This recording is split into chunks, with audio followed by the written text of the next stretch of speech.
You know that person who goes completely quiet when something hurts them? The one who says, "I'm fine," but really means, "Leave me alone"? They may look cold or distant, but there is often something much deeper happening beneath that silence. If you shut down instead of speaking when you're hurt, this may explain you better than you expect. And the last part might change how you see your silence. When you get hurt, people assume you are choosing to shut them out. But sometimes your nervous system is doing something different. Words become harder to reach, your chest feels heavy, and explaining something you haven't fully processed can feel impossible. The freeze response is a natural reaction to overwhelming stress, just like fight or flight. Your brain may slow things down but is trying to protect you, not because you are being difficult. You probably weren't born this way. At some point, you may have learned that expressing pain was not safe. Maybe your emotions were dismissed, you were called too sensitive, or someone you trusted used your vulnerability against you. So you adapted.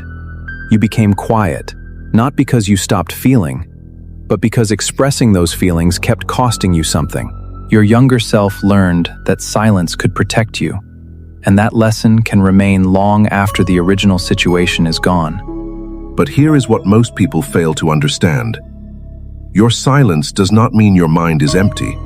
It can be incredibly active.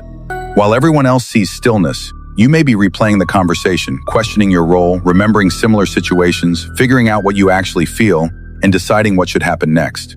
You may be asking, did I contribute to this? What is this really about? If I speak now, will I make everything worse? You are not always avoiding the problem. Sometimes you are trying to understand it before responding. There is another reason you may choose silence. You are trying to protect the relationship. When pain is fresh, your words may come out harsher than you intend.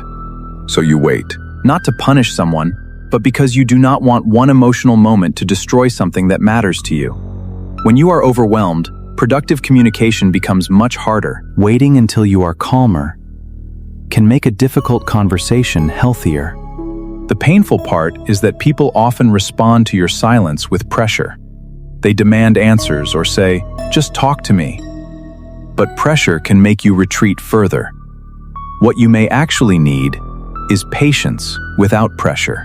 Someone who can give you space while still making it clear that they are there. Someone who understands that silence is not necessarily abandonment. It can simply be the way you find your way and your way back to yourself. And when you finally speak, your words may carry unusual weight. You have probably replayed them many times before saying them. You have checked whether they are fair and honest. You may not speak quickly, but when you do, you mean what you say. That is not automatically emotional unavailability. It can be emotional integrity. So if you go quiet when you're hurt, remember this. You are not automatically cold, manipulative, broken, or difficult. Your silence may be a protective response, shaped by stress, past experiences, and the way you process emotions. But silence can only protect you temporarily.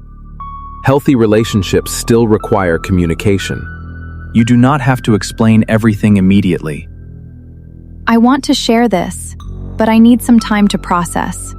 Even saying, "I'm hurt, I need some time, and I'll talk when I'm ready," can help others understand you without forcing you to abandon your natural way of processing.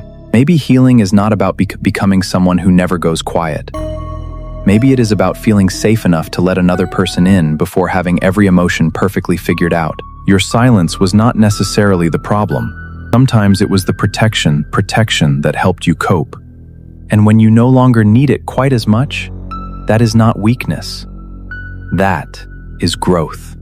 If this felt like someone finally gave you words for something you've been carrying for a long time, subscribe to Oyepsyfocus